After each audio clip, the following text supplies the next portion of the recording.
Semua, Assalamualaikum warahmatullahi wabarakatuh.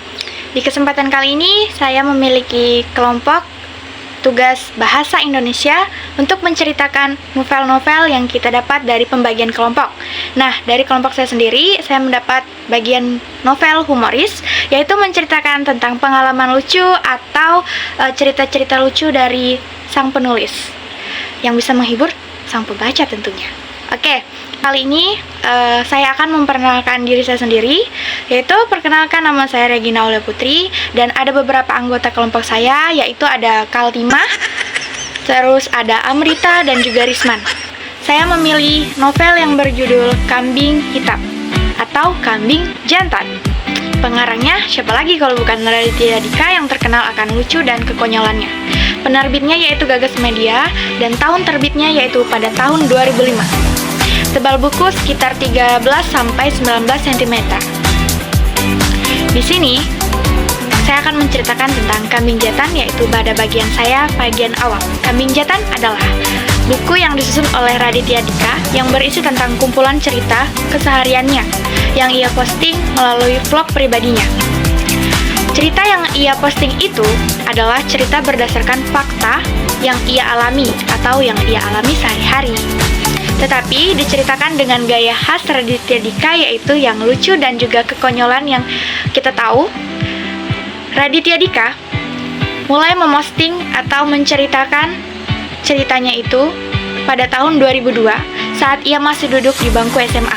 Banyak pengalaman-pengalaman yang ia dapat ceritakan melalui vlognya itu atau di dalam vlognya itu, tentu saja dengan gaya kocaknya.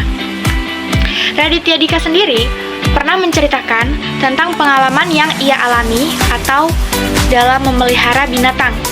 Dan malangnya, setiap kali Raditya Dika ini menceritakan atau memelihara peliharaannya itu kebanyakan mati.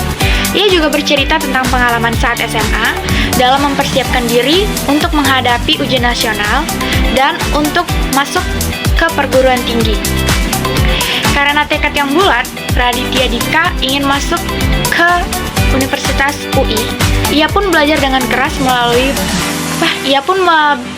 keras mengerjakan soal-soal sampai mengikuti les-les pribadi. Setelah semua ujian dilalui, ternyata ia diterima di UI dan dia mendapat bagian fisika. Tetapi ia malah pergi ke Australia. Entah mengapa, yaitu untuk berkuliah di Adelaide University. Di Adelaide University, begitu panggilan akrabnya, yaitu Dika. Ia memiliki teman-teman yaitu Eja, Haryanto, Ayumi, Sabrina, Anas, dan juga Muti.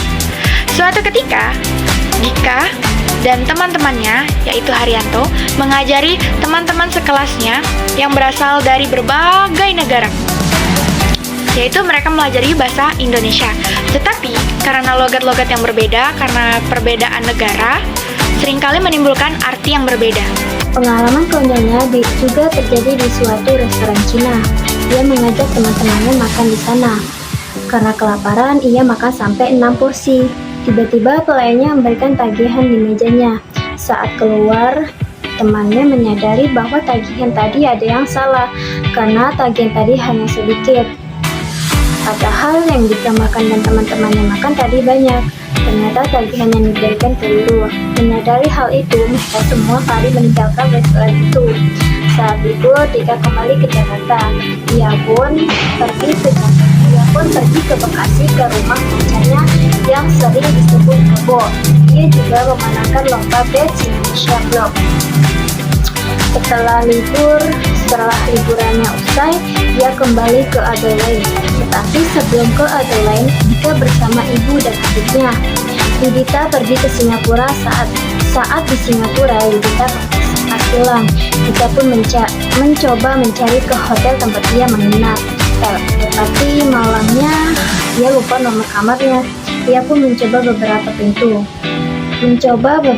kamarnya, dan akhirnya salah satu pintu kamar terbuka. Yudita yang tadinya sempat hilang, ternyata dia sedang berjalan-jalan di suatu mall di dekat hotel tempat ia menginap.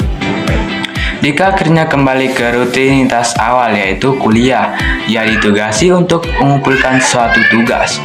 Karena ingin dipandang mahasiswa yang pandai, ia pun menyertakan disket yang bersih file tugasnya. Tetapi ada satu hal yang ia lupakan, yaitu ia masih menamai filenya dengan nama kambing ganteng. Dika pernah dijuluki Chipsman saat kuliah. Di apartemen, Dika tidak ada jam sama sekali kecuali di HP, laptop, dan iPodnya. Saat HP-nya hilang, Dika hanya mengacu pada iPodnya. Suatu ketika, ia bangun pukul 10 padahal ia ada mata kuliah jam 10:40. Tetapi karena jarak apartemen dan kampus cukup dekat, ia menyempatkan untuk membeli kentang goreng untuk sarapan. Sampai di kampus, ia masih memakan kentang gorengnya dan ia pun terkejut melihat dosennya sudah ada di dalam kelas. Ia pun melihat jam yang ada di kelasnya.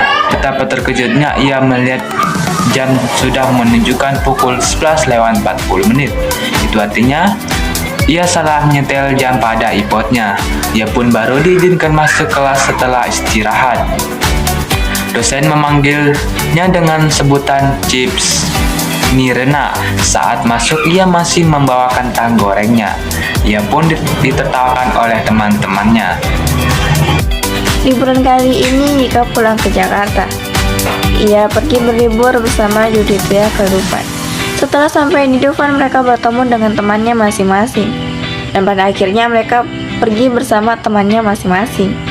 Tetapi Dika selalu menelpon Yudhitya untuk menanyakan keadaannya. Liburan pun telah usai. Dika pulang kembali ke Australia lagi. Tapi kali ini ia ingin mengadakan suatu perubahan dalam dirinya agar lebih maju. Dika pun mulai belajar memasak. Ia belajar memasak bersama dengan Anas. Yang pertama ia ingin masak adalah ayam goreng. Hasilnya sih tidak terlalu buruk. Yang kedua, ia akan membuat ayam panggang. Dika pun memasukkan ayam itu ke dalam oven. Setelah beberapa jam, Anas mengatakan bahwa ia mencium bau gosong. Dika pun ingat pada ayam yang ia panggang tadi. Ia pun segera mengambilnya, tetapi ia sangat terkejut melihat piringnya juga hilang. Ternyata yang ia gunakan adalah piring plastik, jadi piringnya juga ikut meleleh. Ia juga salah menyetel waktunya yang seharusnya 30 menit menjadi 30 jam. Dika juga pernah didaulat menjadi Ketua Kesatuan Pelajar Indonesia Australia atau PPIA untuk cabang universitasnya. Oke, sekian saja pembahasan atau cerita mengenai novel berjudul Kambing Jantan dari kelompok kami.